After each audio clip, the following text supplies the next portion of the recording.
It was all a dream. I used to read Word Up magazine. Salt and pepper and heavy D up in the limousine. Hanging pictures on my wall.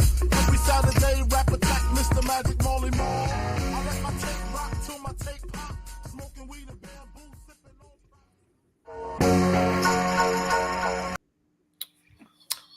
on. All right, welcome everybody. It's the Fantasy Empire. We are back with you to go through an ugly first 2 weeks of the season. I'm just going to start off with a little list of injuries. Actually, it's not little, but we're just going to buzz through it real quick. Jordan Love. That's going to be the whole show, Dan. MCL, out at least a couple more weeks. Tua Tagovailoa, concussion, probably out a few weeks. Christian McCaffrey, calf, on IR. Isaiah Pacheco, fractured fibula, IR for a couple months. Ken Walker, oblique, who knows how long. Tyjae Spears, ankle, who knows how long. Raheem Mostert, chest. We hope he's back this week, but we don't know. Joe Mixon, high ankle sprain. We're not sure. Puka Nakua, PCL, on IR, out a few weeks. Cooper Kupp, high ankle, probably out a few weeks.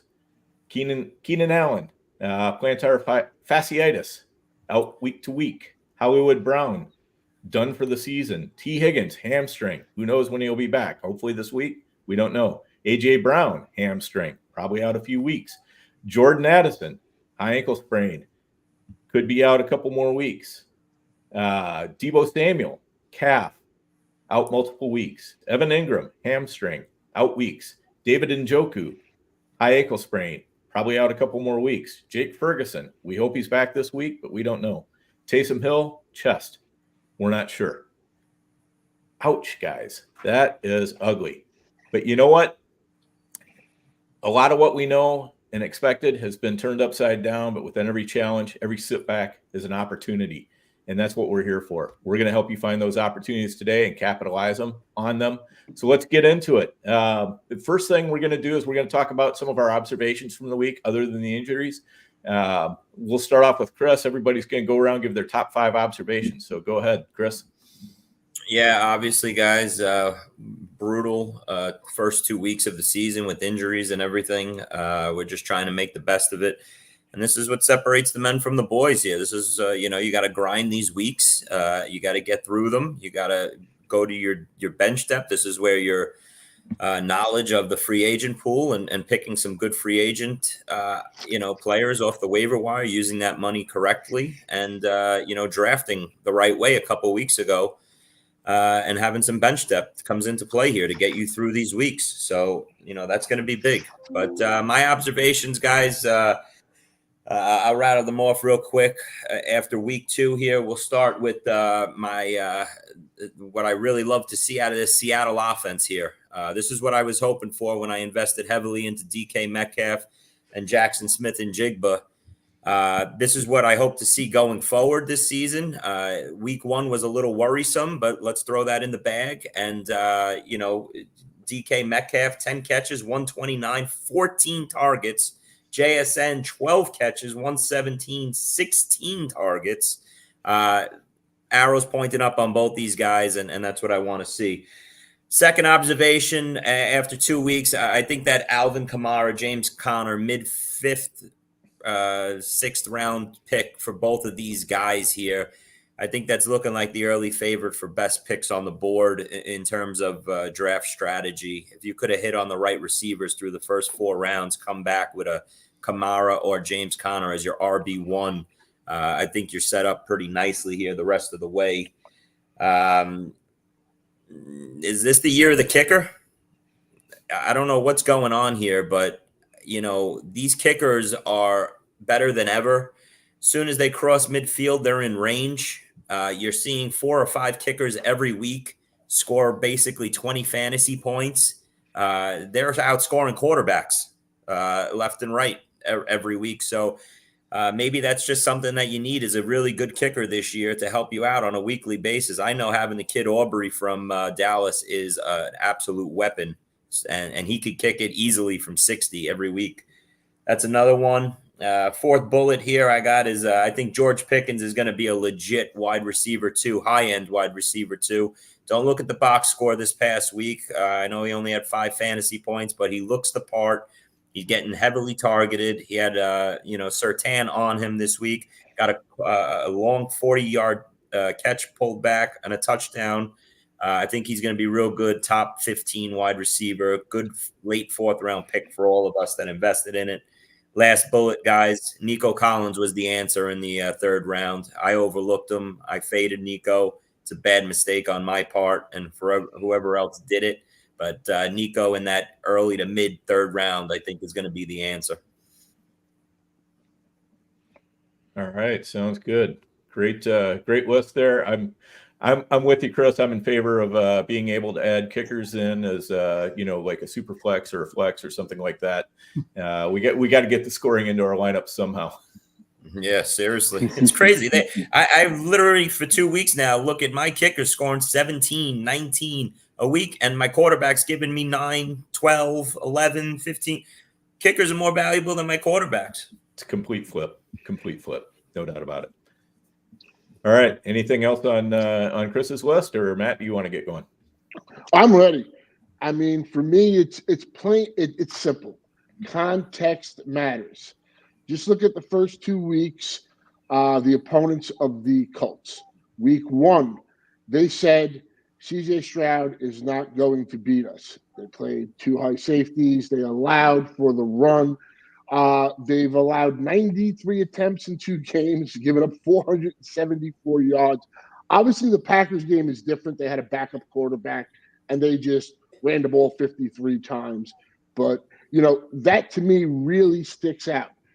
And it's something that I'm not worried about with these good remaining offenses, because I think they'll figure it out, and we can touch on that later. I mean, for me, one of the things that sticks out is Achane, if he can stay healthy, could be the RB1 here. And here's why. Skylar Thompson, if he's going to be the quarterback, is a super check down guy.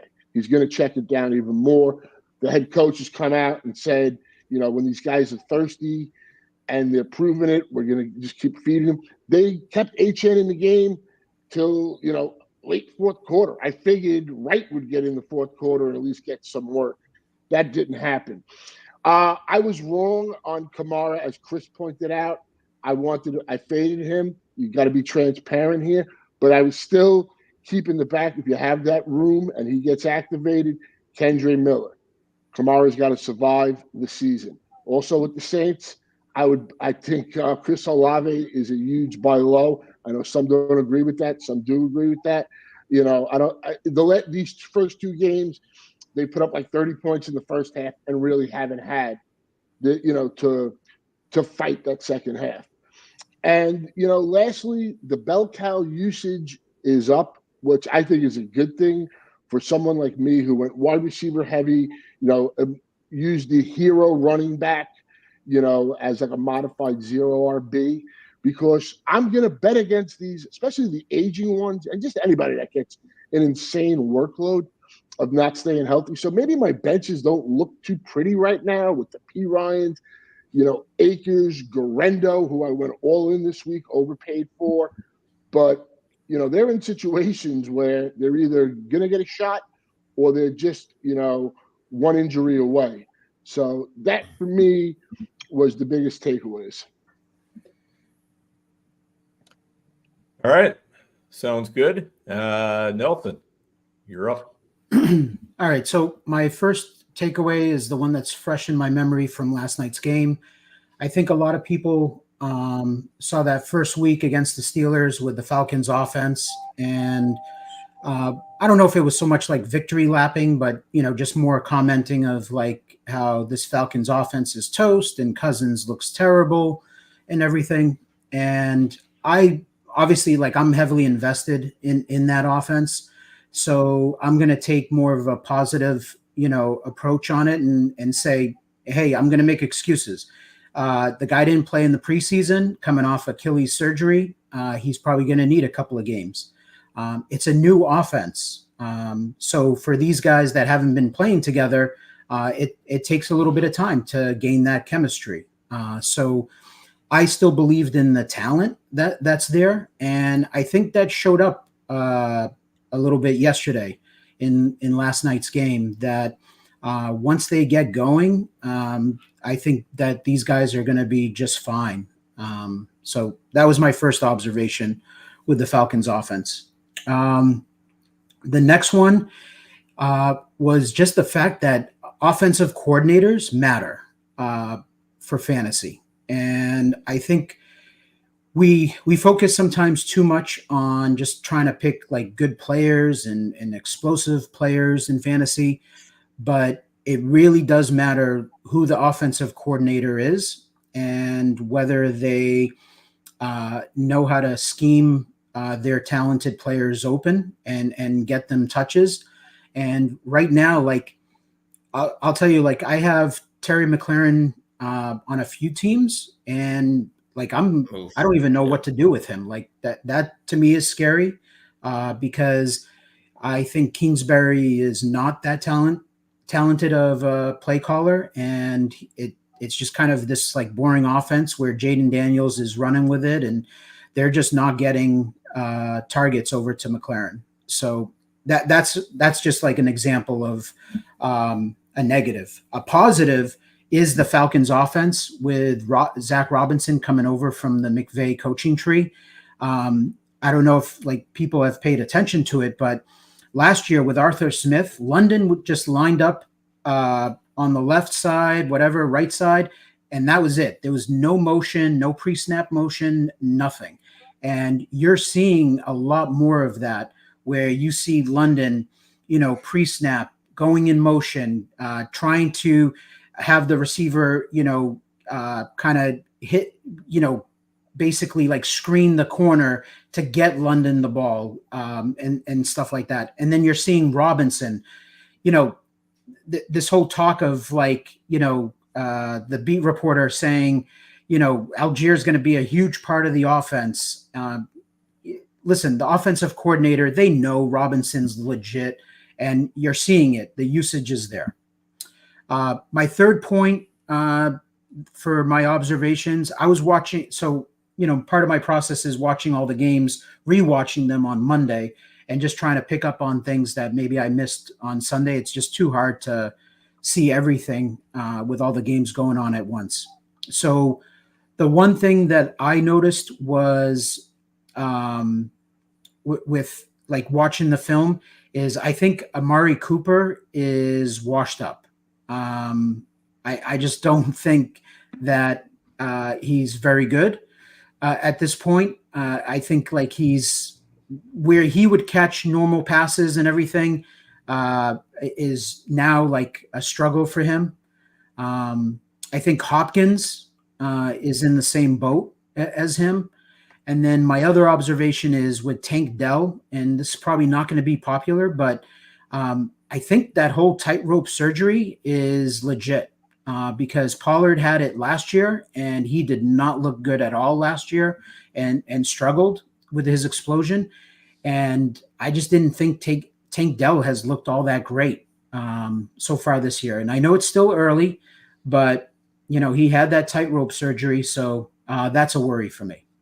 And then probably my last observation is the tight end situation.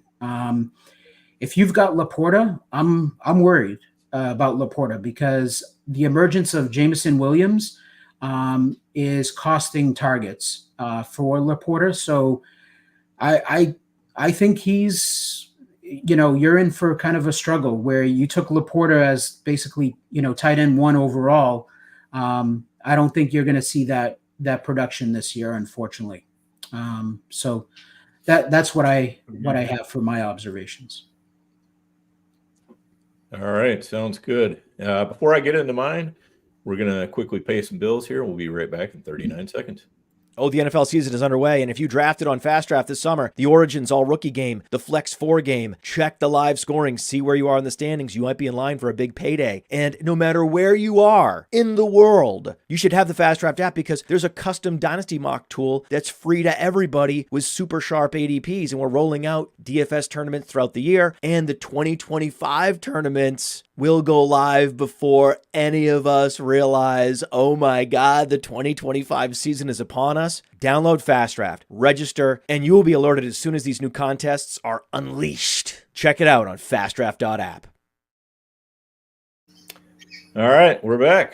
And so I had a few thoughts as well. My first thought is definitely that the NFL needs to cap the number of games they play at once. I'm going on record saying 10 is way too many for the early window, especially when the late window only has 3 games. I don't know what I got to do about this. I don't know if you need to outfit myself with a catheter, bring up the coffee can from the fishing boat or what, but this is unreal. I mean, you can't even get away to go to the bathroom. It's so much to watch at once. Point number 2, it is definitely, I think, bad process to completely fade teams prior to the season. Last year, a lot of people faded the Texans, and that proved to be a huge mistake. I don't know if there's going to be a team that's going to be, that was faded as hard as the Texans. It's going to end up being as huge of a mistake. But this year, I thought the Patriots were a big fade for a lot of people. Nobody wanted to get into them. Ramondre Stevenson, everybody was like, "Oh, the line's terrible."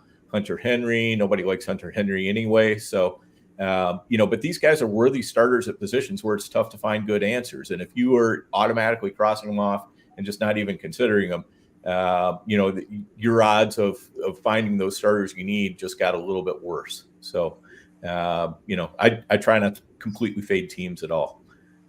And to a couple of Nelson's points, he was talking about the power of the offensive coordinator. I want to bring up the Saints. I think there's no better illustration of the power of play action than the Saints. Last year, they were doing it like 13% of the time. This year, they're doing it like 45% of the time. They've really hidden their offensive line deficiencies, and we were concerned about that before the season. This was going to be a terrible offensive line. Was Kamara going to be any good? All of that. But he managed to make this work because he's a good offensive coordinator. Another disciple of the Shanahan tree, Clint Kubiak there, who's running the offense, and it's looking fantastic right now. On the other side of the coin, I mean, you don't have to look any farther than Chicago. It really doesn't matter how good the weapons are in the passing game. If the line can't pass protect and the offensive coordinator refuses to design game plans that take the weakness into account. Caleb Williams is getting killed back there. Some of this, a little bit of this may be on him, but a lot of it is just on the fact that he just isn't having time to see the field. He's not getting anything where he can get the ball out quickly for the most part. He's starting to look a lot like Justin Fields, to be honest. And, Justin Fields himself, now that he's out of Chicago, is starting to look a lot less like Justin Fields. He's at least taking fewer sacks. So offensive design definitely is a huge part of it. And then lastly, I think sometimes we get fooled by teams who are using the preseason to get backups experience in roles they may not be used to, rather than give the reps to the starters who don't need them. So the Cincinnati Bengals, Zach Moss and Chase Brown, I'm looking at you. You fooled us. Good job. It's Zach Moss, not Chase Brown. Sorry to everybody who was in on Chase, but hopefully you got some of both. Mm-hmm. Okay, so a lot of thoughts there, but real quick, Dan. Yeah. Sorry, I muted myself. As you mentioned about offensive coordinators, which I think is an excellent point. There are certain teams to target on the defensive side, like Washington. You want to play basically everybody, especially your wide receivers. That defense is trash, will continue to be trash for the rest of the season there. So I think that's just, something we have to focus on. Yep, no doubt. Okay, so we did discuss at the beginning of the show, there's been a lot of carnage. We're used to seeing the running backs getting folded, spindled, mutilated, and all that. But this year, the top wide receivers are going down just as fast or faster. And then tight ends getting hurt or just plain ineffective, like Nelson was talking about with Sam Laporta. So we're going to kind of talk through a little bit of the carnage that's gone on and try to find the best path forward.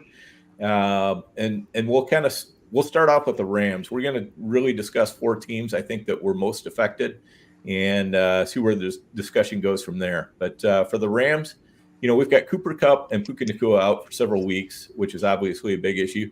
And then, kind of the maybe even bigger issue for the entire offense is the offensive line has really been hit hard by injuries. We're looking at they have 2 guys who've gone on IR. They have 60% of their offensive line is going to be unable to play in week 3. So it's just ugly. And then they're trying to figure out what they've got going at receiver. So for us as fantasy players, I think, obviously if DeMarcus Robinson, Tyler Johnson, and Jordan Whittington are out there on waivers, you want to be picking them up. Colby Parkinson probably got picked up a lot last week in deeper leagues, but in shallower leagues, he's probably out there too. But I'm curious as to how you guys think that the Rams are going to adjust to this. Are we going to see Kyren used out wide at all? Is Parkinson going to be blocking more? Are there any ceiling plays you see here amongst the receivers? Are they just floor options? Or is this team just dead in the water? So what do you think, guys? No, I'll say this much real quick. I think DeMarcus Robinson steps up here. He was a popular 16th to 18th round pick in our fantasy drafts.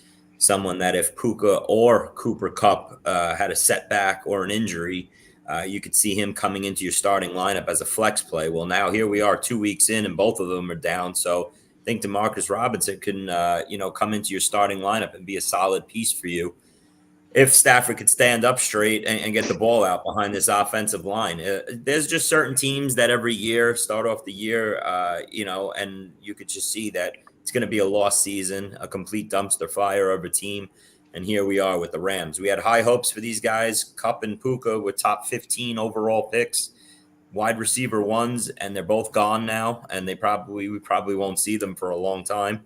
Sad situation there. I have some hopes if you're desperate at tight end for the kid Parkinson. This past week wasn't anything special. Wasn't good at all, actually. But going forward, I think he could hit the board as a top 12 tight end on a weekly basis. I'm going to fully fade the Rams right now. I think that offensive line is just garbage. It's going to be really hard for Stafford to, stay healthy, I think. And maybe Kyren Williams is the one guy just on volume and stuff like that. But I'm not really excited about this offense anymore, which was what I was prior to the season starting. Very excited for. I was all in on Kupp.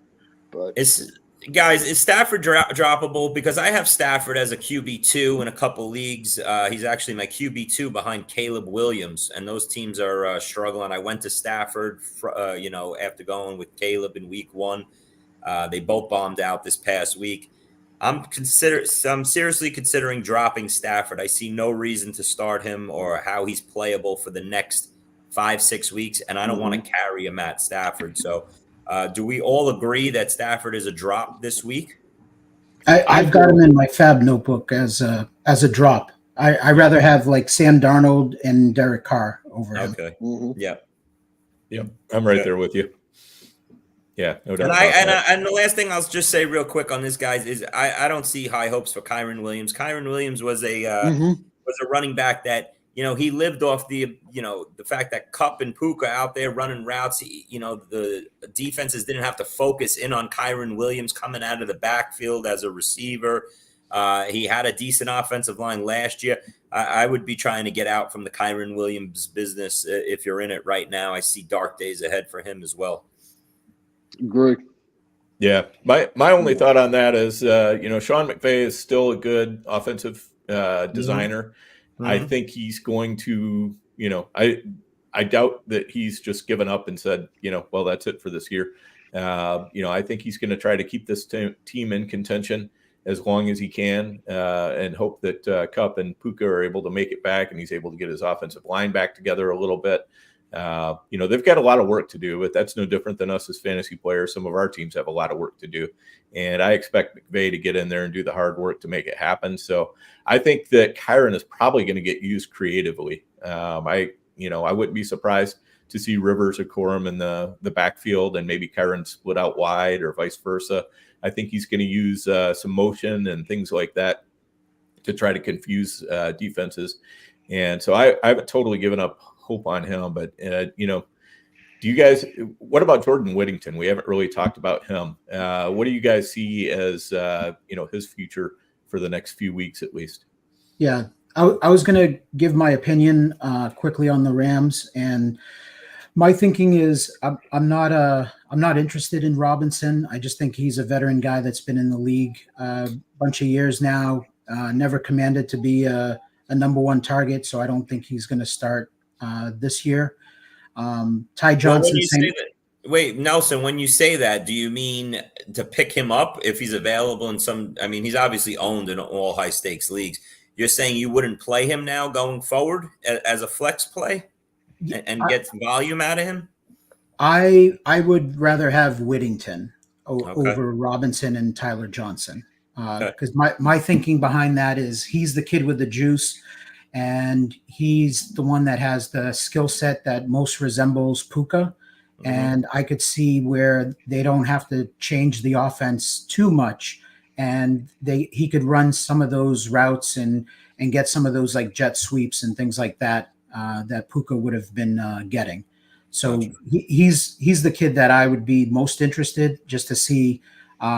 It could just flame out and not turn into anything, but I'd rather take the shot on the young kid rather than like, kind of like the boring veteran guy that, I just look at it as like Robinson. Yeah, he's going to now be kind of considered the number one on paper in the offense, but he's never like, that's not who he is. Like, I don't think he's going to win one-on-one with like these corners that he's going to have to contend with now. Okay.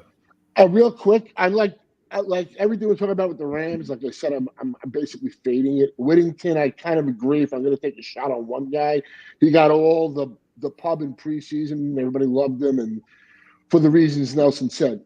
But for me, I'm willing to drop these guys and pick up a guy who I had no interest in draft season. I kind of picked him up in FFPC Sunday morning, and it's Alec Pierce. I'd rather have him than any of the Rams wide receivers. God, he's available out there. If you look at his peripherals, his separation this year, he still got 5 targets this week after 3 of them last week. And I think Richardson will progress as the season goes and get better. And he's really seeming to be somebody that is, if you look at the peripherals, I'm saying, look at the stats he's put up. No doubt about it. Just by saying that made me change my mind. And Saturday night, I put him in, and I got him on a few teams, and he's available on a couple of high-stake teams, and I'm going after him again. Yeah, listen, he's 2 for 2 so far, so I can't say much, but I'll just say I think it's a 2-week smoke and mirrors job. You're going to have your boy, Josh Downs, coming in back into the offense this week, most likely, and now it becomes a 4-man show out there. I think we were all fading Pittman, and Pittman is living up to a third-round bust. He's living up to a third-round bust peripheral, whatever you want to call it there. And I don't know, Matt, I see, 1 for 22s in his future for Pierce. So I'll be out on him. Yeah, that's possible, but I'm going to speculate on him. Josh Downs is my most owned receiver that I have. I kept drafting him, even though I knew he'd miss a game or two. The connection with A-Rich is real, but his peripherals were just too much for me not to ignore. Okay. All right, sounds good. Chris, you want to take us through the Dolphins with Tua out? Oh God! Listen, trouble's ahead, guys. What can we say here? Skylar, I'm shocked that they didn't make a real hard ditch effort here to go get Tannehill and bring him into this offense, get him 10 days to get geared up to be the starter here for the foreseeable future. I think that Tua is going to go on IR. I don't think it's going to be a 1 or 2 week thing. There's no way they can, rush this kid back. They have too much money invested in him. First off, they're going to have to give him some time. You got to downgrade, both Tyreek and Waddle. I had such high expectations for both here, but going forward in this offense, it's just not going to be what we wanted to see out of both guys. I'd knock Waddle down to a wide receiver 3. I'd knock Tyreek down to a wide receiver 2. I didn't like what I saw out of Skylar Thompson, and it seems like he's going to be under center probably for the next 2, 3, 4 weeks. They bring Tyler Huntley in off the Ravens practice squad yesterday. That doesn't move the needle for me. That doesn't do anything for me, actually.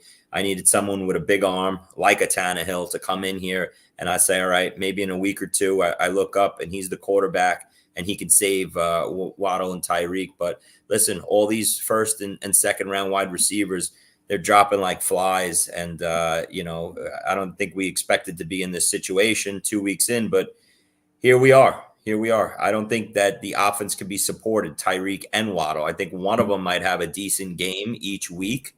But, the days of, what we expected coming in with Tyreek and Waddle both being able to go 20-plus points each week or approach that number are on hold for now. Okay, sounds good. Anybody think that Skylar might actually lock in on Tyreek a little bit more? We often see that with younger, less experienced quarterbacks that they'll kind of lock in on one or two players and feed them to the exclusion of everybody else. I think Achane is the best hope right now.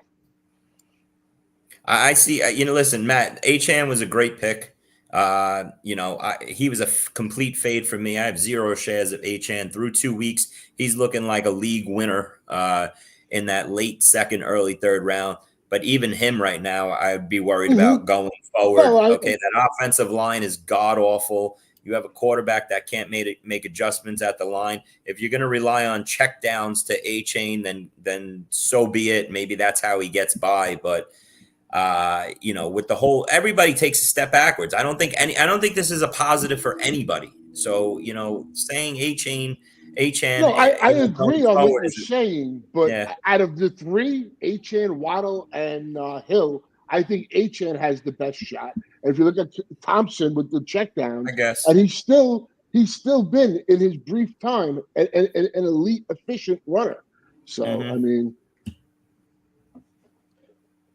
Right. So I was just to kind of look up my own point. I took a look at Tyreek Hill's splits with Tua playing, and then when anybody else was playing. He went from his average when Tua plays is 22.3 PPR points. With Tua not playing, it's 15 2/3 points. So it's a significant downgrade, but definitely still a wide receiver too. Definitely still startable, but not nearly what we are used to seeing. Yeah, listen, they had a admirable fill-in, with Mike White whenever Tua was down these last couple of years. Mike White's a gunslinger to come off the bench. I think they had to let him go in August because of the money that they gave Tua, because Mike White was making some good money. And now here's the repercussions of it. Tua goes down, and now you're stuck with Skylar Thompson. We saw this play out last year with the Jets and the Jets offense. If you're going to hope that Garrett Wilson, that Tyreek or Waddle could turn into a Garrett Wilson season, even though Garrett Wilson still went over 1,000 yards and based on talent. But you know what it looks like, guys. I'm not breaking any news here. When a bad backup quarterback comes in, there's too many bad throws. There's too many 3-and-outs. There's no fluidness to the offense, and it just hurts across the board. So I'll leave it at that, guys. Yeah, that definitely makes sense. And I looked at Waddle as well. He goes from 15.3 points to 10.67 points with or without Tua. So, just looking at it, just as simply as that, like you say, Mike White might be better than Skylar Thompson, probably is. That's pretty tough. So it's going to be tough to trust Waddle, I think, under any circumstances. I mean, probably you're going to end up still having to throw him in as a flex or something, but you need to be looking for better options. Those leagues, I know we play leagues where you can't trade, but there are a lot of people who play leagues where you can trade. That might be a trade that you want to make, is see if you can get somebody who's still willing to bet on Waddle and try to pull in somebody who can do a little bit better for you. Okay, anything else on the Dolphins? All right, let's move on to the Chiefs then, Nelson. Yeah, so with Pacheco, it looks like he's going to be out. They said 6 to 8 weeks. I think that's actually probably more on the 8-week min, as far as knowing like some of the injuries that have come up through the years. So I think like his season is in jeopardy. Giving that time frame, I think. I thought we were going to see Pacheco drops tomorrow, but we might not. People might hold off for right now. But more importantly, it's, how do you recover from this? And I'm hearing a lot of go after Carson Steele talk. And, my opinion, the advice I'm going to give in my Fab Notebook over at FTN is, P. Ryan's pretty much owned in every league, high stakes league that we participate in. But if he is available in your, local league or wherever you play, he would be my first option over Steele. And I think what's going to happen, my prediction is that there's going to be some heavy overbids on Steele that we're going to see tomorrow night. And he's just going to have to beat me is going to be my motto. We're talking about, if you put it in perspective, forget about the offense he's in. We're talking about a fullback type of running back player here. And the dude runs like a 4.9 40. Those guys are just going to have to beat me. I'm going to recommend the dollar amount is just going to be stupid. What I'm going to recommend to bid on Steele, because it's going to be, sub $100. And I have a feeling that we're going to see some 30, 50% type of bids on him. So my, observation with Kansas City and my advice to people is don't go overbidding on Steele. Try to go get P. Ryan. If P. Ryan's not available, I think it's a backfield that maybe you can speculate for cheap money on some, running backs that maybe are going to go a lot cheaper and could potentially have a role there. But I think it's going to end up being this, at worst, it's going to be like a committee backfield. And then at best, I think you're going to see P. Ryan take control of the passing downs. And that's really what you want in this Kansas City offense. Steele, the short yardage and that kind of stuff, just doesn't interest me. So he's a 10 for 50 guy, Nelson. He'll be a 10 for 50 guy in the Chiefs offense, Yeah. But are you worried about Kareem Hunt? This Kareem Hunt visit? He'll come in and blow up this whole plan. I know we all have P. Ryan shares, and we're excited about it because this is the way we hoped it would play out if Pacheco was out of the picture or got hurt. Now we can unleash P. Ryan on our 0 RB teams or, bring P. Ryan off our bench, be a PPR guy. You can see him playing a lot in this Kansas City offense. Maybe it gives Mahomes more opportunities to throw, use P. Ryan out of the backfield. He could be a 4 or 5 catch running back besides his 8 to 10 carries that he gets, and he'll be a useful piece now. But if Kareem Hunt comes in for his visit and they sign him, well, you could just, you could throw all that out the window, I think. Yeah. I'm still going to hold hope. Yeah. You want to go, Nelson? Yeah. So my opinion is that you can throw a couple of bucks to speculate on Kareem Hunt. The problem is, my opinion is Kareem Hunt's washed. And I just don't.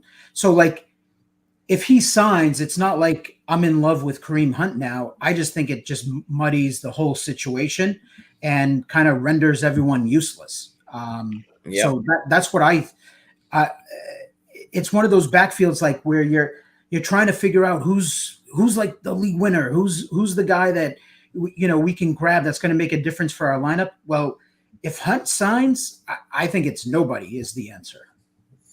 Yeah, I'm still going to hold that hope on P. Ryan, and here's why. He still was the number 1 yards per route run last year for running backs. He got targeted a bunch, even in a crowded Denver backfield. He can pass block. Andy Reid knows what he's done against him.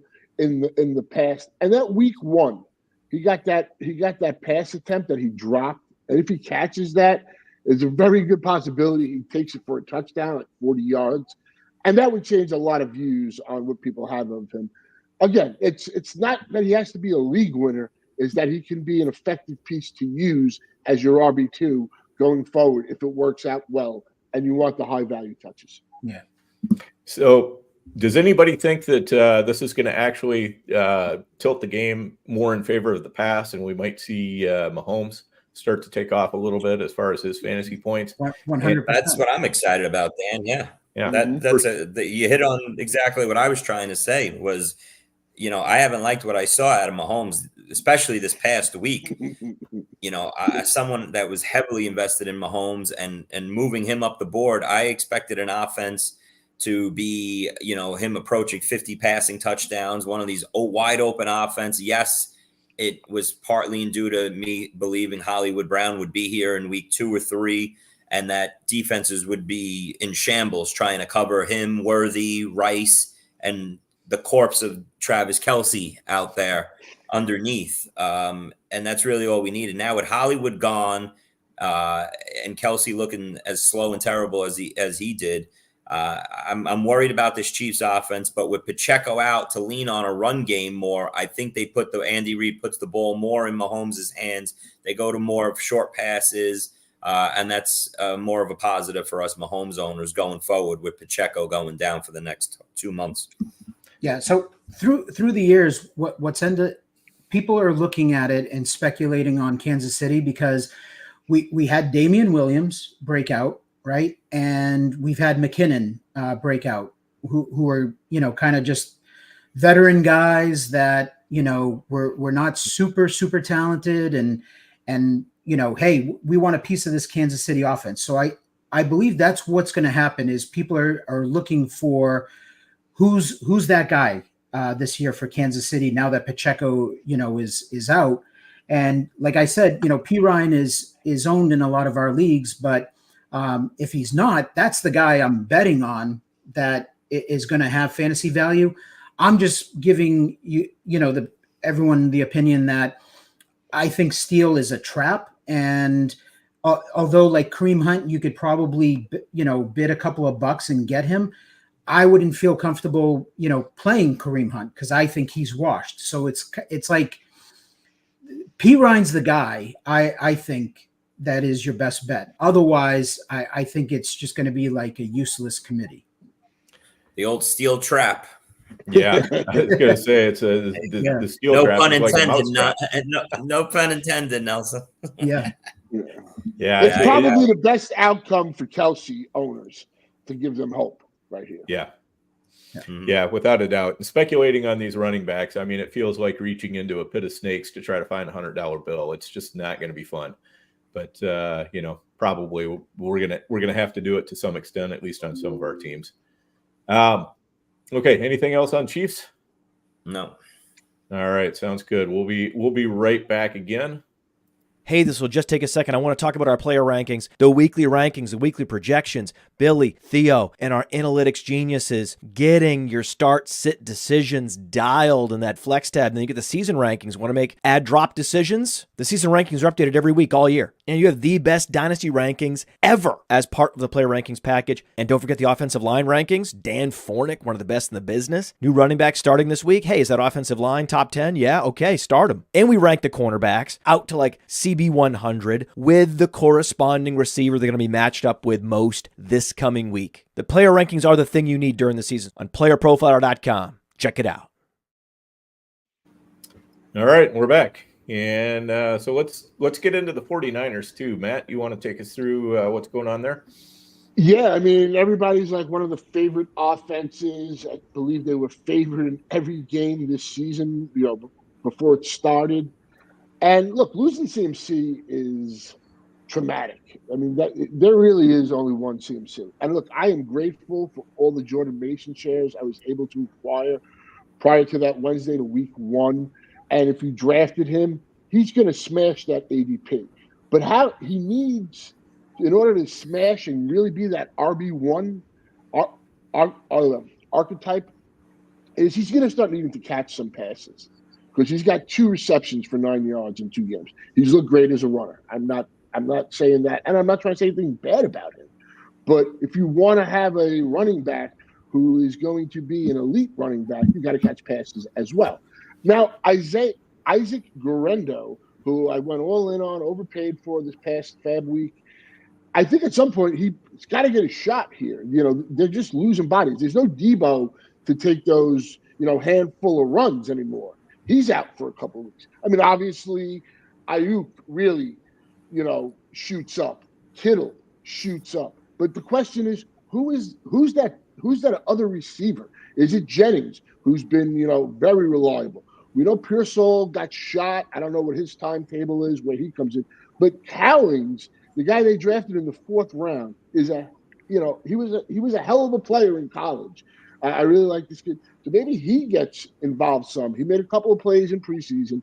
I'm always, a little shy about preseason because sometimes these guys are playing against guys that aren't even in the NFL, let alone the practice squad, i.e. Carson Steele, when he played week 3 and Kansas City didn't play any starters. You have to keep that in mind. But, it really is what's going on in San Francisco. It's going to buoy some players, but overall as a team and for Brock Purdy, losing Deebo and CMC is catastrophic. We saw when Deebo and Williams were out last year, they went 0-3. Yeah. Yep, last year. And you know what? I know we were overcome with the Pacheco news and the Cooper Kupp news yesterday, and then the Deebo news hit late. But I think it's just as big, just as big as the other ones, because I had written down in my notes earlier when I said Nico was the answer in round 3. Well, it was originally Nico and Deebo were the answer in round 3. Deebo, with McCaffrey gone for the foreseeable future, was set up to have a monster season. They were putting the ball in his hands every which way, and he was back to getting those 5-10. He was going to be back to getting those 5-10 carries a game.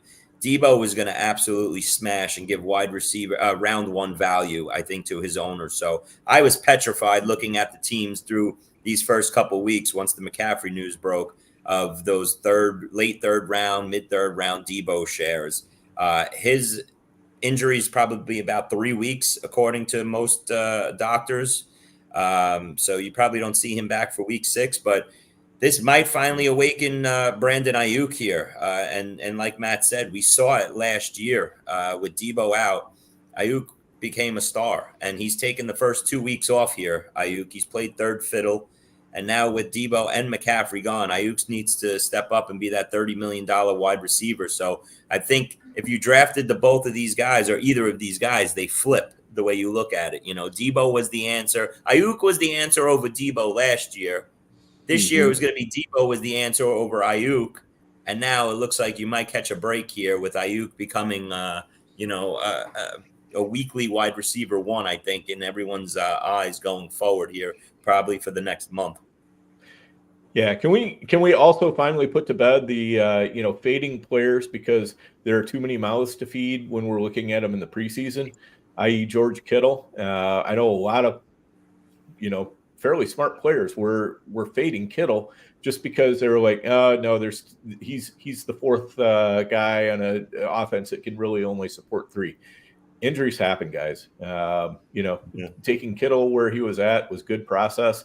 He's a great tight end, even if he doesn't, he has some down weeks. He's always got huge spike weeks, even when the other 3 are still there. And now Kittle is going to be a huge part of this offense. So if you've got Kittle shares, it's definitely wheels up right now.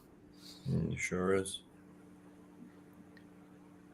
All right. Any other thoughts on San Francisco? Anybody got any hopes for Pearsall coming in here? Juwan Jennings? We haven't really talked about those 2 guys. Jennings will be popular on the waiver wire tonight for people trying to get through their week, or the next couple of weeks. We'll see how much people, I'm sure, based on the prices last week, were getting ridiculous. Everybody's got full pockets right now. It's early in the season, and they're looking to open up their checkbooks and spend a little bit.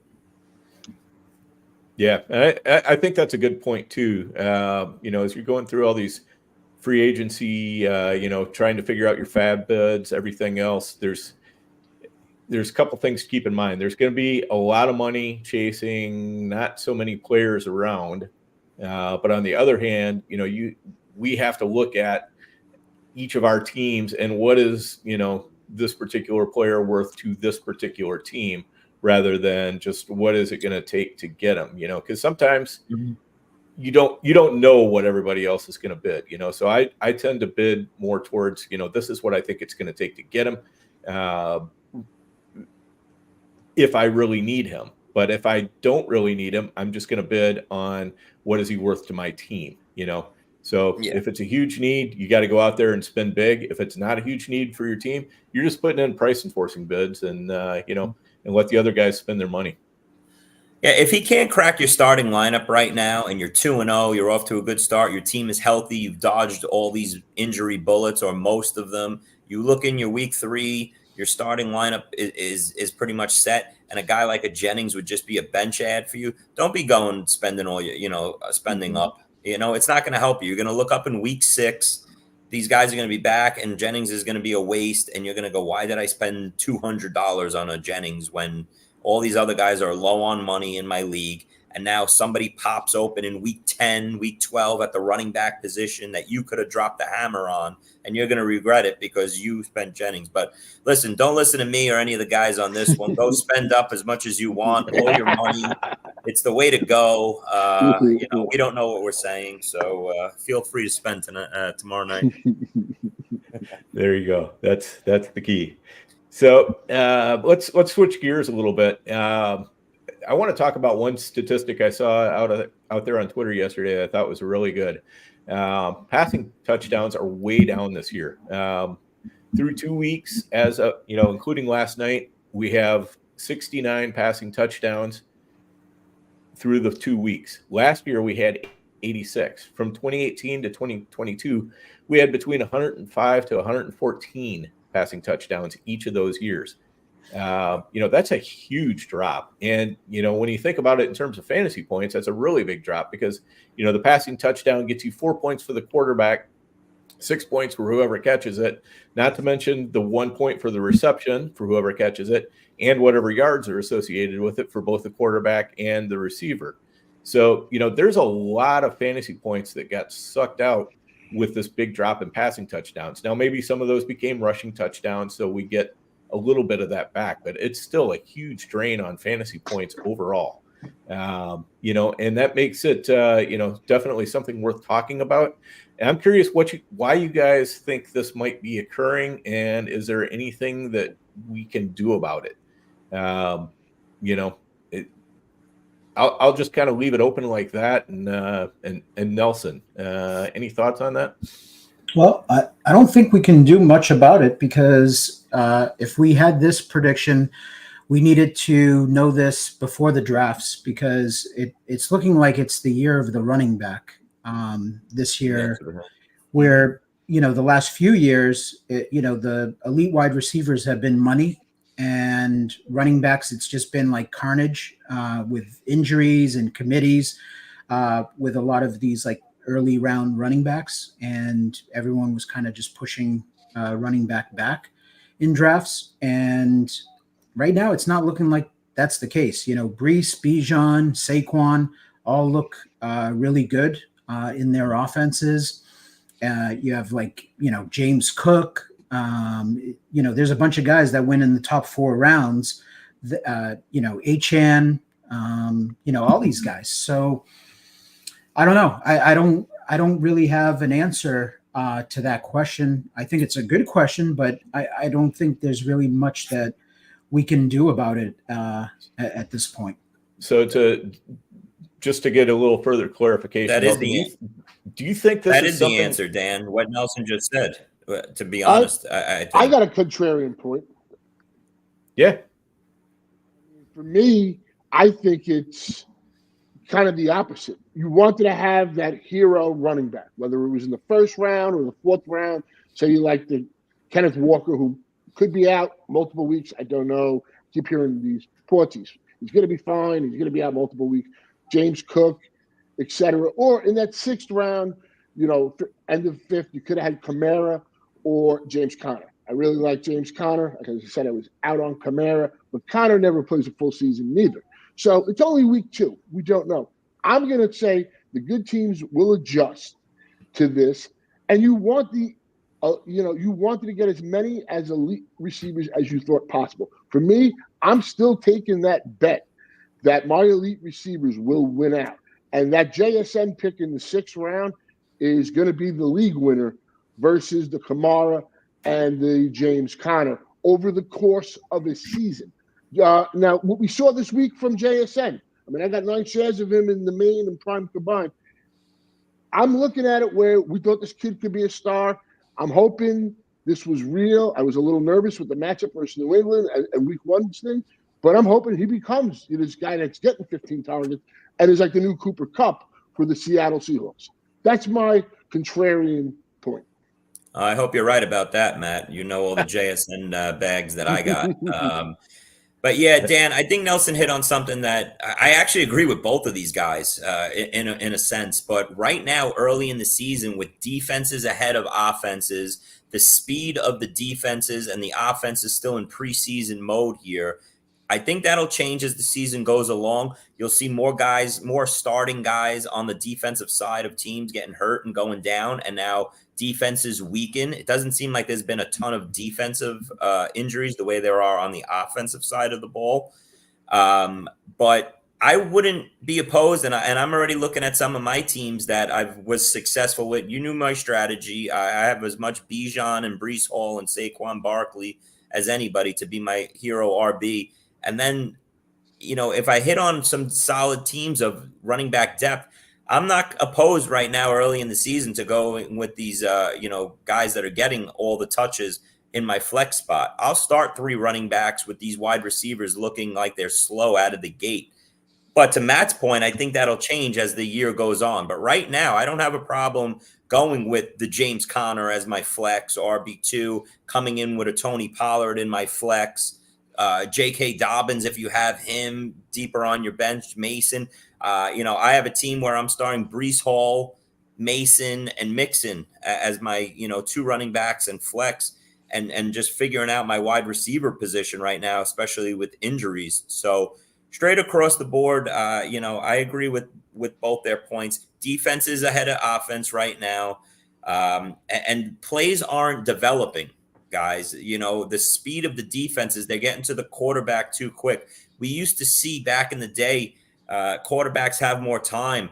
What you don't see right now through 2 weeks is a quarterback sitting in the pocket with all day to throw and throwing bombs, 50-yard, 60-yard bombs down the field, quick drives, quick scores, 2 plays, 75 yards, touchdown.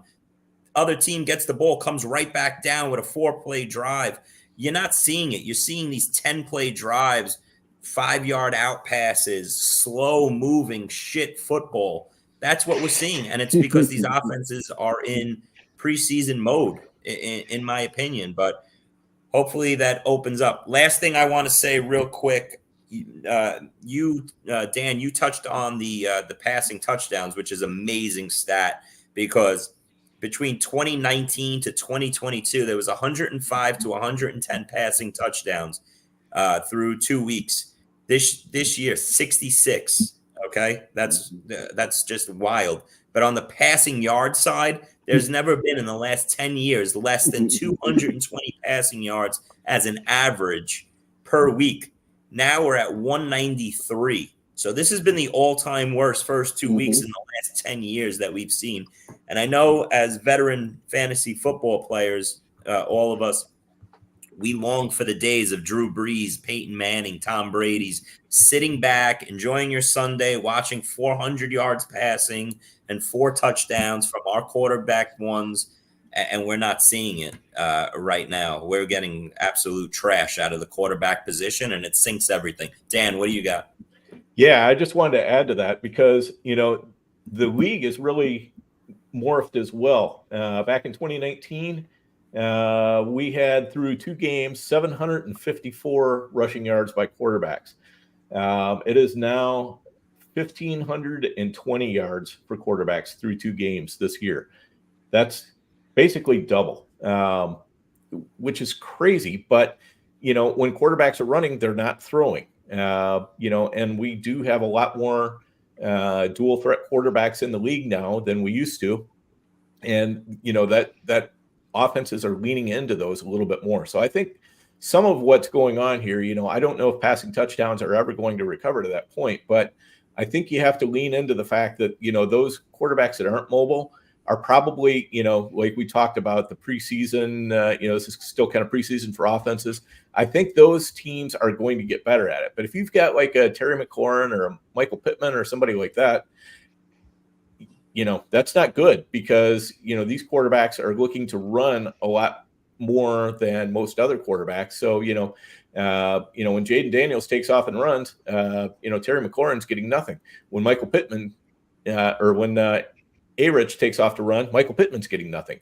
So we've got a lot of issues there. So I do think that, I think this is going to somewhat correct, but I think it's going to be a little bit predictable which teams are going to correct on it and which teams aren't. So, as you're looking forward, and especially in, leagues where you can make trades and things like that, you need to be looking at that and leaning into it and making proactive moves that kind of reflect that might take place. And for those teams where you can't make trades, just looking at the waiver wire with that in mind.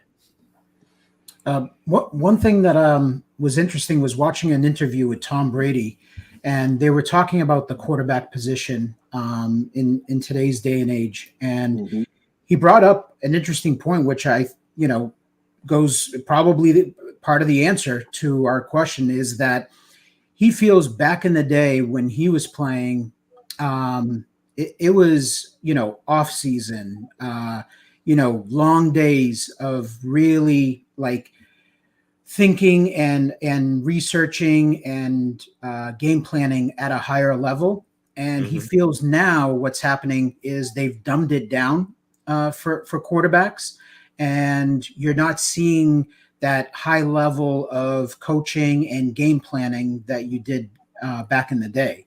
So that could be part of the reason, is just the simple fact that offenses are just not as creative. They're not game planning for the defense as well.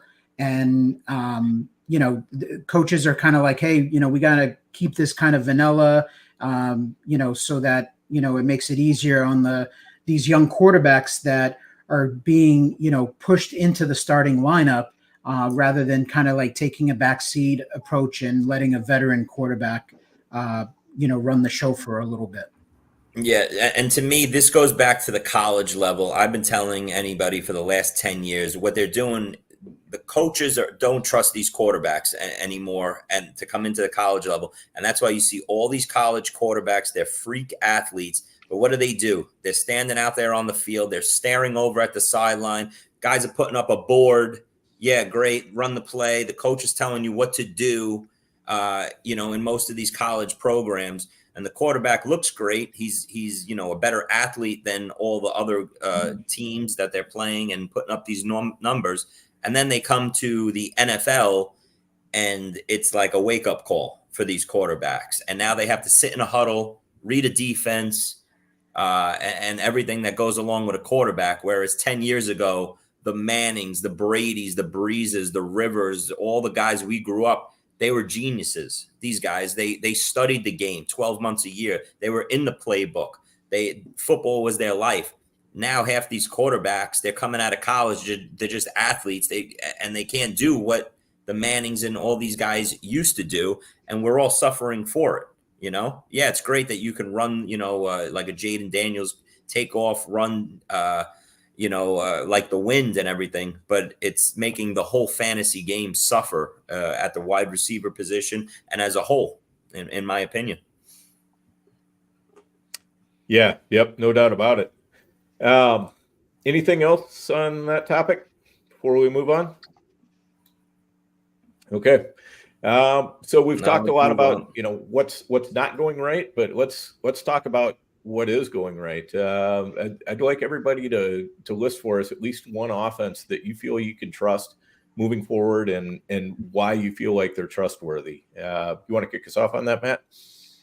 Yeah, I mean, for me, it's a pretty obviously one. The Houston Texans. as I mentioned earlier in the show, week one, they ran the ball 40 times because the Colts basically allowed them to run. Mixon looked great. I'm not going to take it away from him, but he was running 5 yards or more before getting touched on a lot of them. They didn't want to get beat in the pass. And now week 2 is a defense I really liked. I had on a lot of teams, the Chicago Bears. Their secondary, the end of last year, played phenomenal. They have a really tough secondary. If they ever get a pass rush, it could be a really good defense. So, and there was a couple of plays. That first play of the game, somebody tipped the ball. Otherwise, that's a big play. And Tank Dell dropped a pass where he had so much daylight. I mean, that was great. That was a touchdown. And the other reason is at some point, which Nico is the alpha. Nico was out there like wanting to kill a man on that play where he scored the touchdown. When he had right before that, he got all pissed, and he showed it the very next play. But at some point, I got to think teams are going to say, you know what? We got to take Nico out. And if you take Nico out, you got Diggs and you got Dell. So I think this team is just too good. And if Mixon does go down, I like Akers. I know he fumbled on like the 2-yard line, which was, kind of heartbreaking for me as a guy who's got a ton of acres. But I think they have a good back behind it. Pierce is terrible. I'm not worried about Damian Pierce. So I think they just have too many weapons, and you have a young quarterback who's a star. Yeah, Houston is when talking about this topic, I think out of 32 offenses, Houston's the clear answer here. It's the only one of 2 offenses that I actually trust going forward. Houston's definitely the right call here, but a couple things that Maddie said there. I think Diggs is actually going to be really good in this Houston offense, and it's to a point that Nelson said. I think Dell isn't right. He's running a ton of plays. They're all over 85%. It's a 3 wide receiver offense, but I think it's a clear Nico 1, a clear Diggs 2, and Dell 3. And I think that this offense is going to set up well. A lot of people were fading Diggs in draft season. Diggs is going to be another really nice late 3rd, early 4th round pick just because of how explosive this offense really is. Second real quick point, Matt, you talked about the Bears defense. I just wanted to say this. Early in the season, defenses come out of nowhere that are really going to be valuable for us fantasy owners. So far through 2 weeks, I think the top 3 that you want are the Steelers, the Bears, and the Texans. I think those are 3 defenses that are really going to be valuable for us fantasy owners. I was hoping it was the Jets. I was in love with the Jets defense. I was moving them up. I know our guy Duke Viveros, every draft in Vegas, we're in a fight for him, as well as Paul Spateri. It was who could get to the Jets defense quicker each draft. I still think they'll be a top 5 defense, but not as elite as I hope, like a game-changing defense from past years. So those defenses, my pick, though, that I'm actually going to throw in here as a second offense to Houston is Arizona. I think Arizona is going to be one of these offenses like a Detroit last year that, like we had, this could possibly be a really good offense. I think Arizona is a top 5 offense this year. They have the elite tight end. They have the elite wide receiver 1. They have James Conner out of the backfield. They have complementary pieces in Dortch and Wilson. Arizona is my second place offense there to Houston. There's no other offense in football right now that I trust. Nelson, what do you got? I got 2 offenses that I think moving forward we can show trust in, and that's the Eagles and the Falcons. And the reason behind that is with the Eagles, with Kellen Moore, Barkley is the bell cow back. There is no, mixing in, Gainwell and those guys. Yeah, yes, a couple of snaps, and he looks great, by the way. How great does Saquon Barkley look, guys? I'm sorry. He looks rejuvenated. He's a monster. And it's the same thing with Bijan Robinson, which I touched on it, at the beginning of the show. So I don't want to go too far into it, but I just look at it as like, with that offensive coordinator, I was expecting, better things than when Arthur Smith was there. And, a lot of people were down on Pitts and in London. And then, the beat reporter, I keep bringing this up only because I had made mention to this in the FTN Discord chat, was we have to be careful on like how we filter through information in the preseason, because it can hurt us. It can get us, one way or another in our draft preparation. And there was people actively, fading Bijan because they were worried about Algier, and that whole report of him being heavily involved. I know that wasn't us, here, but you guys know that was the case in, going on in draft season. And the first 2 games of the season, you're seeing that that's not the case. Bijan is the bell cow back. Bijan's clearly the most talented player in the NFL at the running back position, maybe at any position. Last night, he stood out on that field as a superstar. I can't gush enough about Bijan, but I'm sorry, Nelson, go ahead. Yeah.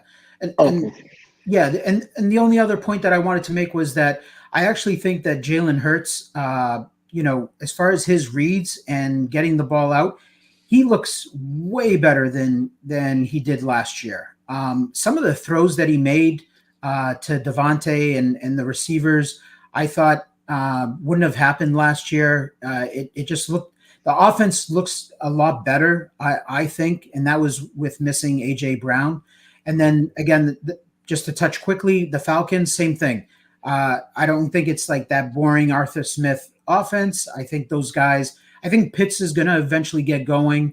I think, London's going to be fine. And then you got Mooney and Ray McLeod, who are kind of like, definitely Ray is out there in free agency. And I don't know, maybe you speculate on a guy like that, especially with all these injuries, because he was getting fed targets by Cousins. So those are 2 offenses that I really like. And I just want to make one point is that, like, I do not trust the Bears offense. Like, the Bears offense, I was high on them going into the season, and I'm shocked at how bad they look. Like, Caleb Williams is like, if it wasn't for the name and him being a number 1 pick, you see spurts of talent, but I mean, he's averaging 8 fantasy points a game, guys. So, like, he's a drop. Like, in any other situation, if it wasn't for his name. So I just wanted to bring that up. I mean, just because we were talking about Bijan and Barkley, the one thing I did want to mention is, before I forgot, was Breece Hall, who still looks fantastic and is a beast.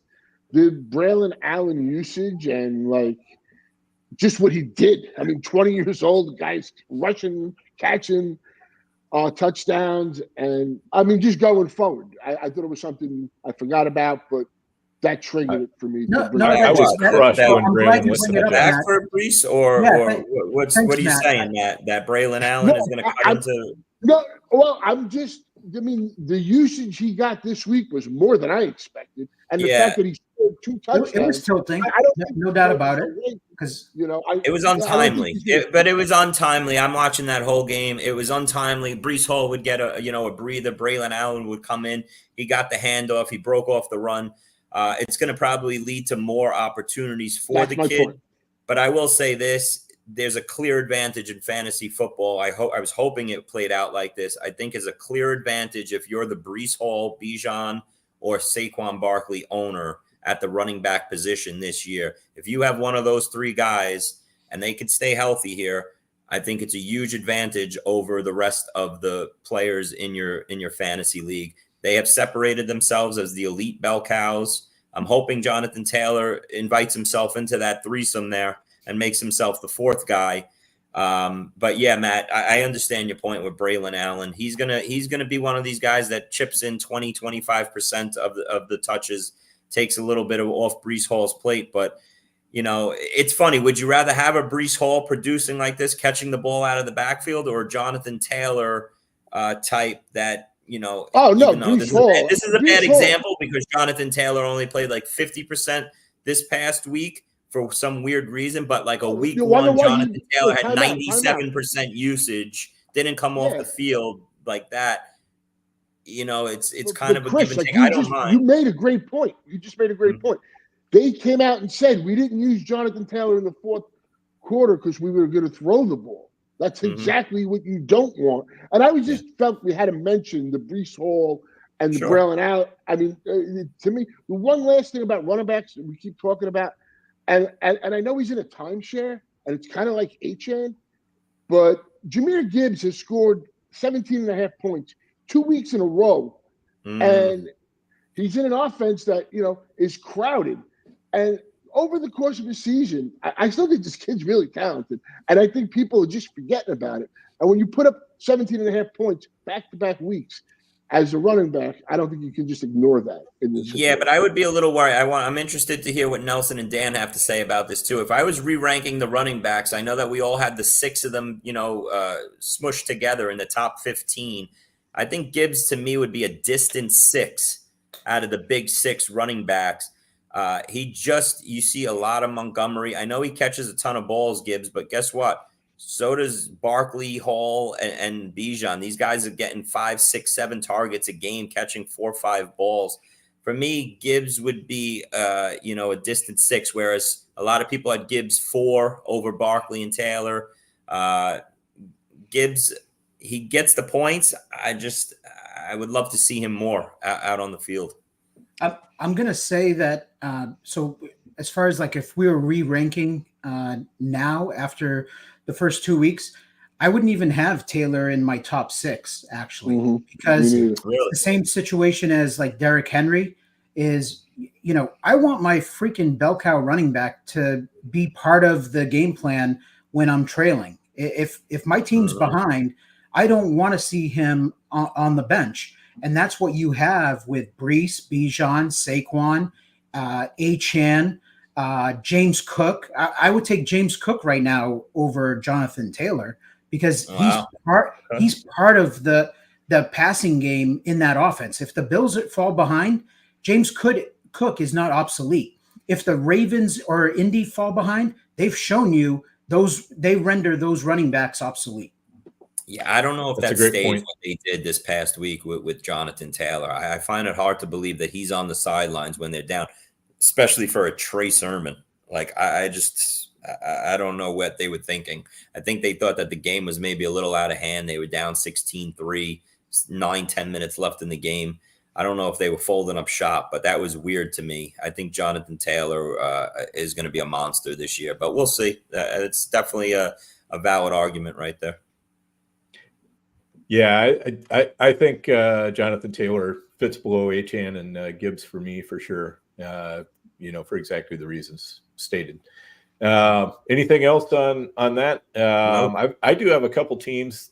You know, you guys took all the good ones, but I'm going to give you a couple teams that I think I'm kind of learning to trust. I'm going to start with the Seahawks. We talked about them a little bit, but this is a team where they're not afraid to pass the ball.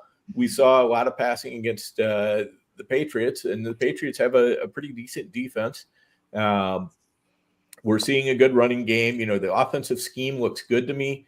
The usage tree is fairly tight. We're looking at really 3 receivers. As much as I had hopes for Fant, he seems to be a distant 4th, in the target pecking order. And then the running backs, it's been, it was mostly Ken Walker the first week. It was mostly Charbonnet. Now that Walker's out, so this is, I think this is a team that we can start learning to trust. Geno, I think if he's still out there on the waiver wire anywhere, he should definitely be getting snapped up this week. So that's one of them. Any thoughts on the Seahawks before I go into my other? Yeah, I actually have a thought being that you mentioned. If Kenneth Walker misses another couple of weeks, I mean, Charbonnet, outside of that broken wheel route in week 1 where he caught the touchdown, has looked terrible, looked inefficient. And does Kenny McIntosh, the Apple, get any love, any play? I mean, I picked him up. He was pretty cheap. There really weren't, anybody else bidding on it. But I was not impressed with Charbonnet in each of the first 2 weeks. And he only got 14 carries. And that was a game that went, 4 minutes left in overtime. So they really shifted. And that's another thing we got to watch. because week 1, when Walker, was running the ball well against a bad rush defense in Denver, they committed to the run. And then week 2, without him, they went air. So I'm hoping that week 2 and what transpired and the emergence of JSN, continues. But I think that was great that you mentioned that, Dan. Yeah, it's a good point that they're a little bit game script dependent, but hopefully that's somewhat predictable moving forward. Yeah, I agree with Dan on Seattle. I think it's an offense that we can trust. I think Grubb coming from the college game, there's always an adjustment, but I like the aggressiveness. I like that's kind of what I was hoping for because I'm pretty invested in Seattle with DK. I got a lot of JSN. I got some Walker in some key spots. So I like everything that I've seen out of the 2 weeks. I agree with Maddie with Charbonnet. The good news is Charbonnet got the whole workload, right? There was no McIntosh involved, although I picked him up to speculate quite a bit last week. It's showing that the offense is very condensed, and you're not going to have like Fant and these other Bobo and these guys getting involved and balls targets going to them. It's going to be like the key guys on the offense. Yep, definitely.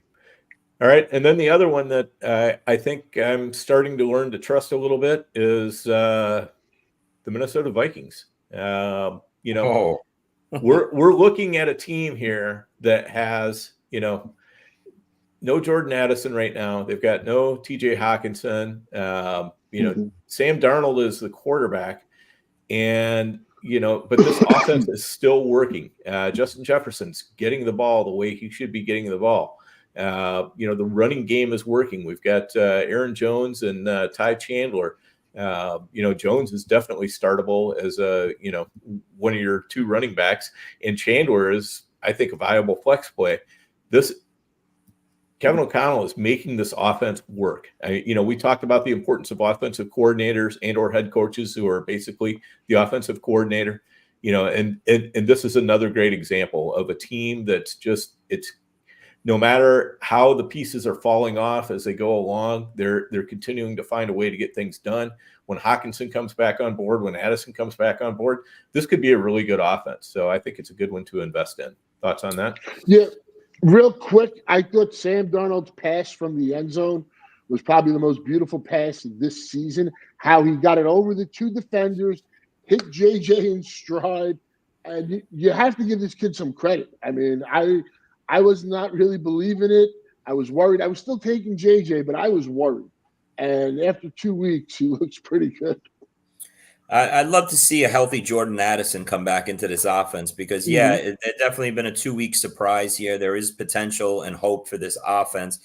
Do I trust them yet? No, but I see what you're seeing, Dan.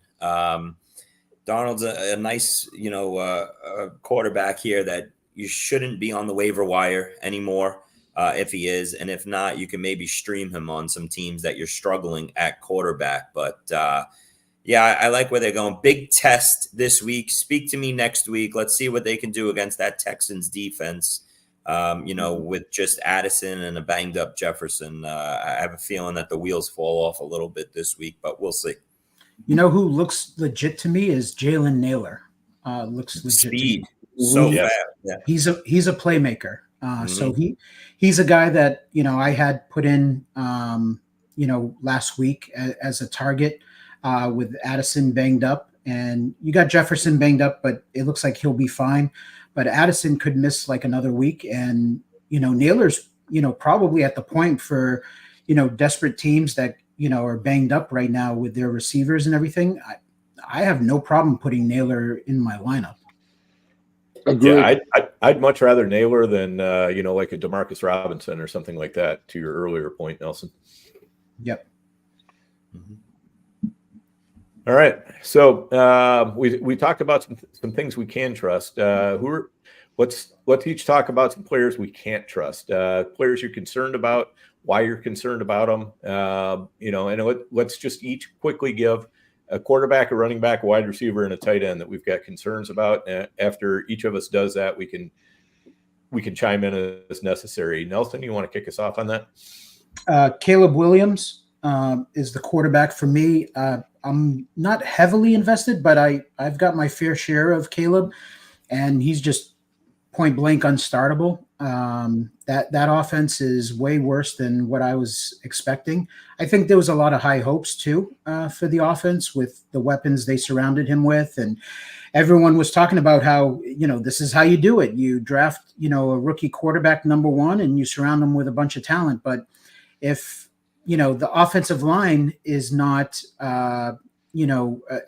corrected, and you have an offensive coordinator that is iffy, this is what you're getting right now.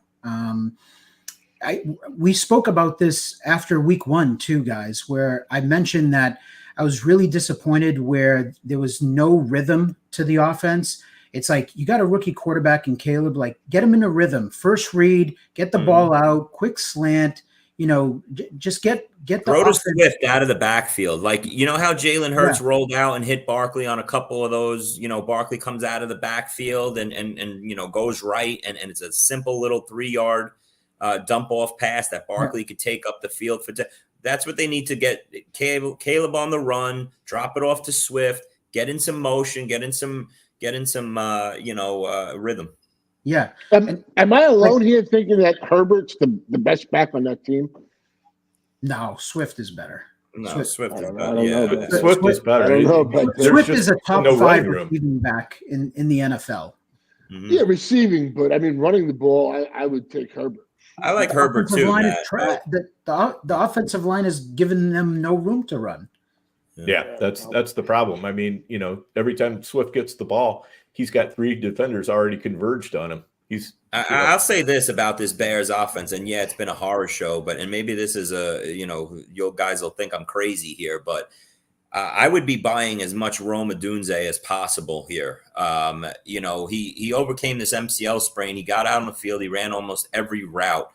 But this is a two-folded thing. I think Keenan Allen, we talked about Nelson, receivers that are washed, like DeAndre Hopkins and Cooper. To me, I think this is the end of the road for Keenan Allen. He still has this injury. He sat out.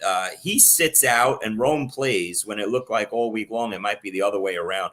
Something's not right. Keenan Allen might be just mailing it in this year. It might be a farewell tour.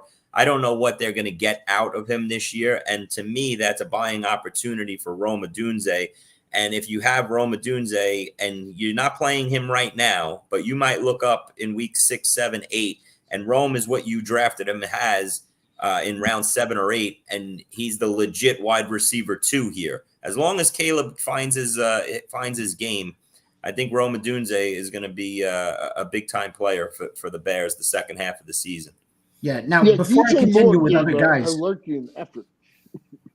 what was it? I didn't hear that. I said DJ Moore provided a Herculean effort. I mean, that guy was really trying. He really. I got to see his frustration. Yeah, He's Are we- frustrated. Before I move to other positions, are we worried about DJ Moore? A little I bit, am. yeah. Yep, I am. I think He's you gotta right be there worried in the about that Terry. offense. He's right there in the Terry McLaurin, conversation with great player, great receiver. This isn't about him, If we gave him a Josh Allen or a Pat Mahomes, he'd be a wide receiver 1.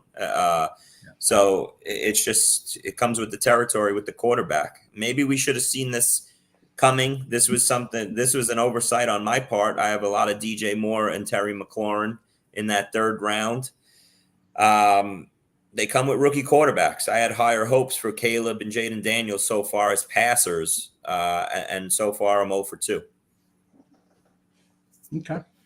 So are we good with? Yeah, go ahead, Nelson. Move on with your running back. All right. Running back is Rashad White. I don't have any Rashad White. I wasn't actively fading him, but he was kind of like one of those guys that I just wasn't interested in clicking on his name this year. And I'm wondering what you guys think, because I have enough problems with, getting some other shit wrong that I'm just glad that I don't have Rachaad White at this point, because it looks like Bucky Irving is legit. And we'll take our wins where we could get them, Nelson. I have to, man. I have to. I got enough shit wrong. So I'm glad that I didn't pile on with Rachaad White, because right now, like, I'd be worried, like, if I had Rachaad White. Mm-hmm. Yep. So yeah, he's another guy at running back. At wide receiver, again, like I mentioned, Amari Cooper, so that's like an easy one. McLaren, worries me. He's another one. Tank Dell, like, again, like, I knew like, doing the math, you knew one of these receivers was not going to work out in Houston. It just, based on their ADP, you can't feed all three of those guys. And with Mixon now added to the backfield, you knew they were going to be able to, run the ball, and Mixon's a good receiver out of the backfield. So when I looked at it, what I got wrong was I basically didn't go after Nico in the third round. I left him alone. I was into Diggs, but Dell, it seemed like in the draft, Dell was always, someone else liked him more than me. So I didn't end up with a lot of Dell. And I'm just wondering if, like, you guys agree or disagree with me on, Dell and the whole tightrope surgery, and, how bad he looked on Sunday night, dropping the ball and everything. What do you guys think of that?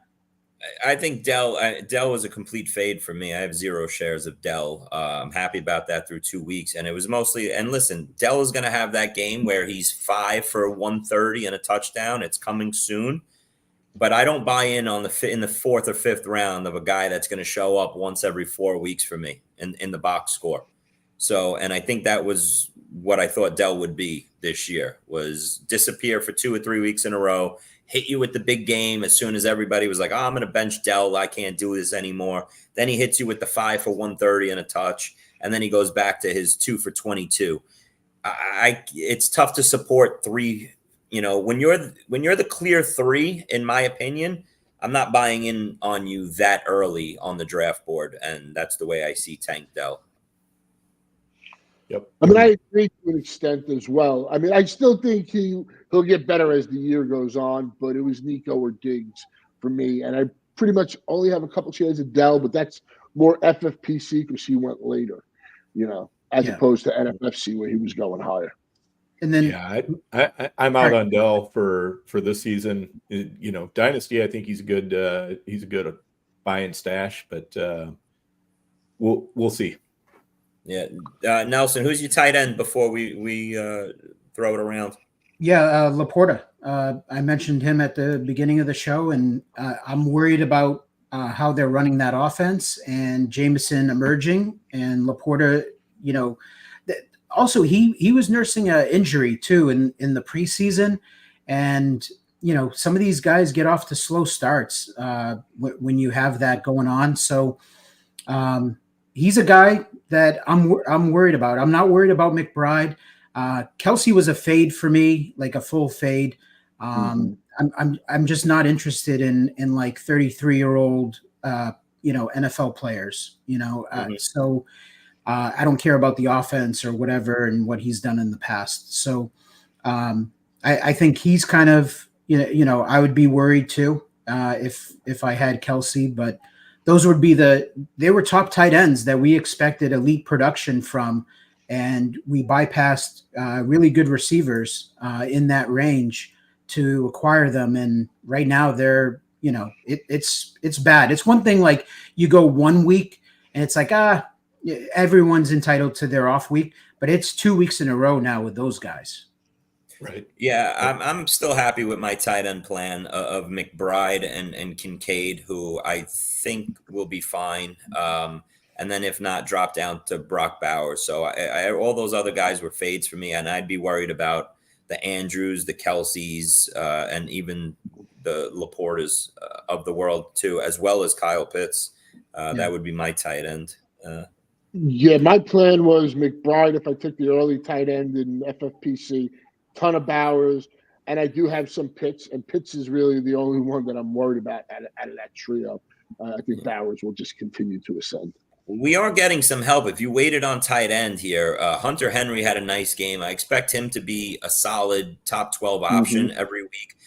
Same thing with Zach Ertz in this offense. I don't understand. I want to lump all three of these guys in: Ertz, Henry, Jonnu, who, Matt, you said last week not to give up on. He showed some hope. I was regretting dropping him and not listening to you as I'm watching that Dolphins game last week. But now with everything that's transpired since then, I'm kind of glad I dropped him. I don't see much hope for him. But the other two guys are nice late round stabs, in my opinion, at the tight end position. But it is another ugly year at the tight end for fantasy and tight ends. For sure. All right. Quarterback I'm concerned about, and I didn't draft a lot of them, was A-Rich. I think he really needs to be a better passer, or he's just basically fancy Tim Tebow. And that's what I'm seeing right now is fancy Tim Tebow. He's, hitting 50% of his passes, and it's pretty much a deep shot or bust. He's terribly inaccurate in the short to intermediate range. So it makes it tough to keep that offense on schedule and keep making first downs and the things you need to do to move the ball down the field. So definitely concerned about him. DeAndre Swift, we kind of talked about. I think it's the offensive line more than Swift himself. He's getting swarmed immediately, and his offensive coordinators isn't doing a good job of finding ways to get him the ball in space. We've talked about a ton of wide receivers, so I'm just going to leave that one. Pretty much anybody I had, we've already talked about. My tight end is Dalton Kincaid.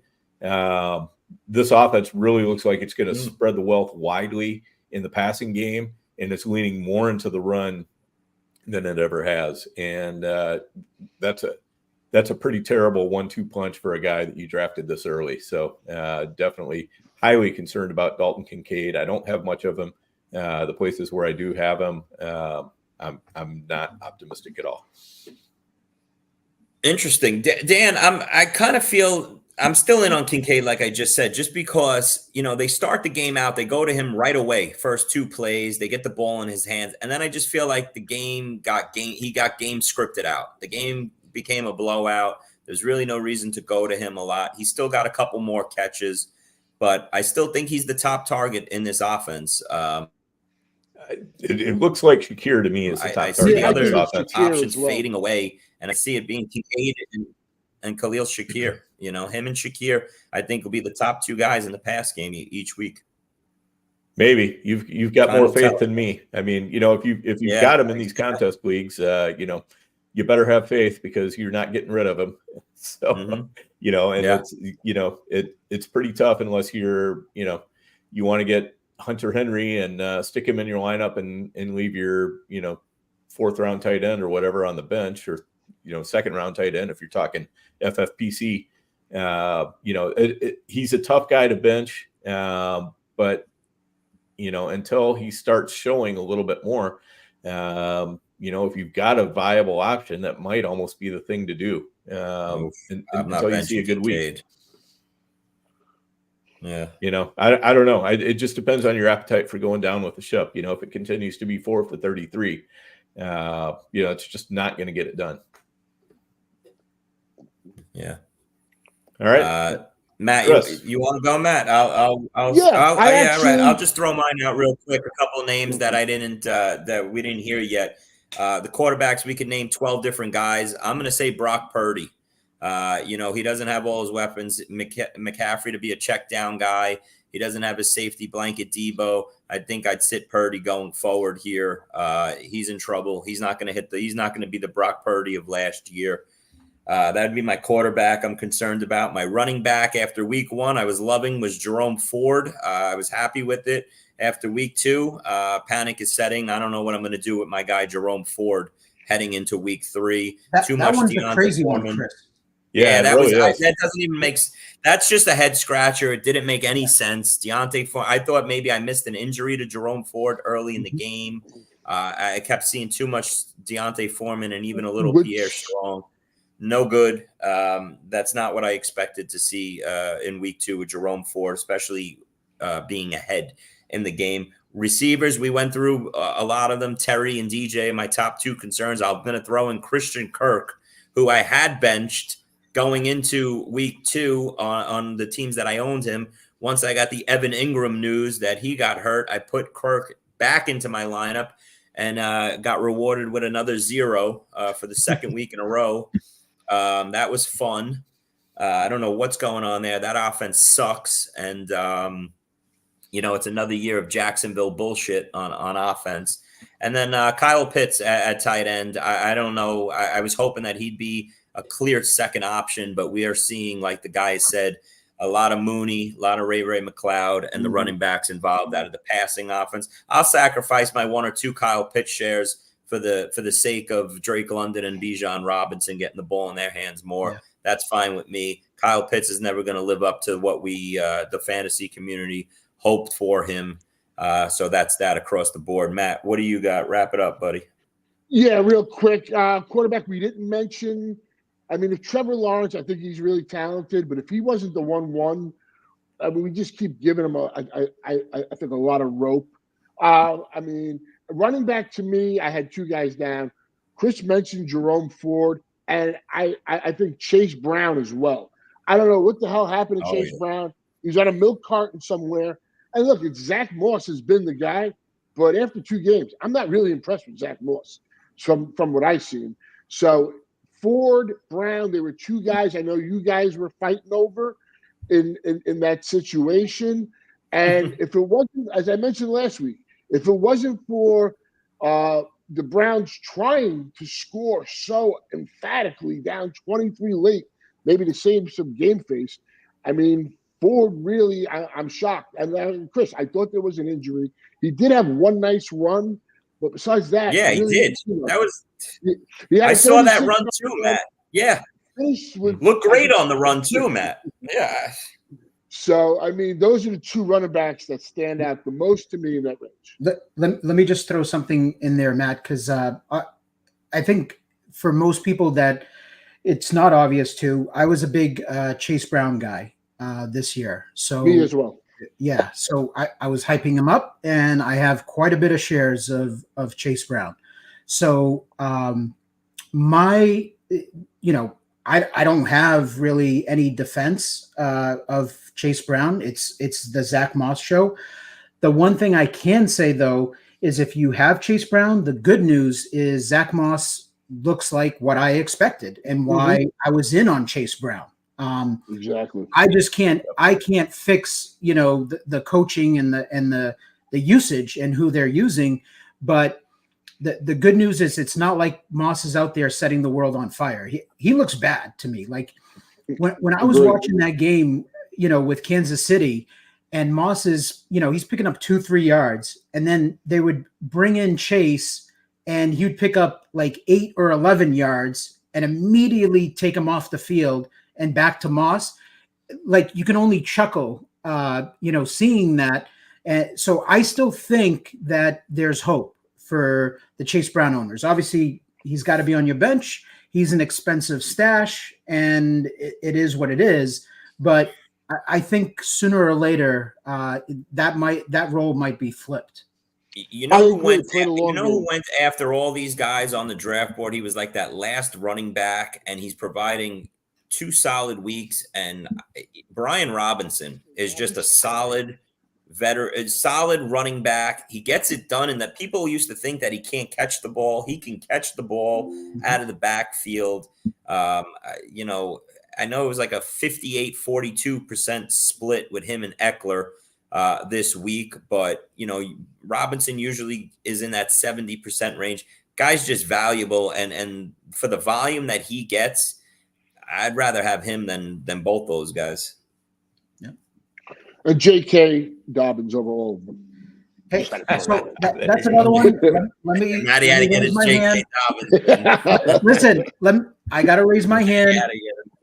I was off of JK even at his price. Matty made a great point that at his price, it doesn't hurt you where you were taking him to find out if it's going to work out or not. So I give props to Matt on that. I was just not interested. I was looking at as like he's defying history with Achilles injuries and the amount of injuries he's had. So yeah, moving forward, like he's a guy that's got to be in your lineup with the production that he's been putting up. So Matty definitely nailed that one. Yeah. Yep, Thank for you. sure. All right. Matty, did you finish your wide receiver and tight end? Because I Yeah, interrupted. I mean, the only tight end you guys didn't mention, like Kelsey, I faded. Andrews, I faded. I had Pitts as my third guy, and I'm worried about Pitts, like for all the reasons you said, Nelson. Like, you know, Mooney, Ray, and where the hell's Pitts? Yep, So, definitely. that's really it. I mean, Laporta you guys mentioned, so it's pretty much. Yep. Yeah. All right, sounds good, guys. We're an hour and 45 minutes into this, so New record. Yep, It was a new record for us. That's right. There was a lot to talk about this week, no doubt. Yeah, so, I'm sure there'll be just as much next week, guys. Yeah, Exactly. hopefully some of it's better news. Hopefully we can Yeah. put a little more positive spin on it next week. But I hope everybody enjoyed our therapy session, for all of us and for you. And hopefully you all have starting lineups that you can actually put together for week 3 here that don't look like absolute garbage. I pretty much enjoyed the first 2 weeks outside the injuries, but yeah, outside the injuries. Yeah. That is a big caveat, though, for sure.